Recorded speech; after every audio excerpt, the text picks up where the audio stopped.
అస్సలు స్టవ్ వెలిగించకుండా చేసుకునే ఈ వడియాలని టైం పాస్కి ఒకటి తినడం స్టార్ట్ చేస్తే అలా తింటూనే ఉంటారు. అంత బాగుంటాయండి.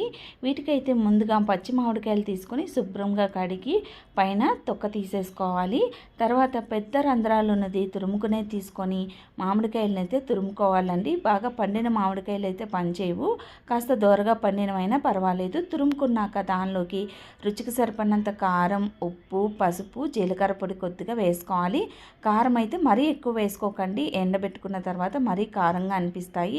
ఫైనల్గా బెల్లం కూడా స్వీట్నెస్కి తగ్గట్టుగా వేసుకొని కలిపేసుకొని వడియాల్లాగా ఒత్తుకోవాలి. మనం ఉండల్లాగా చేస్తున్నప్పుడు కాస్త నీరు వదులుతుంది. అది పక్కకు కొద్దిగా పిండేసుకొని ఇలా వడియాలు ఒత్తేసుకొని 4-5 రోజులు ఎండలో బాగా ఆరనించి గట్టిపడిన తర్వాత డబ్బాలో స్టోర్ చేసుకుంటే సంవత్సరం అంతా నిల్వ ఉంటాయి. మామిడికాయతో పెట్టుకుని ఈ వడియాలు తప్పకుండా ట్రై చేసి మీకు ఎలా కుదిరాయి కామెంట్ చేయండి. ఒక్కసారి తింటే వదిలిపెట్టరు, అంత బాగుంటాయి. ఒక్కటి తింటే తింటూనే ఉంటారండి. నచ్చితే లైక్ చేయండి.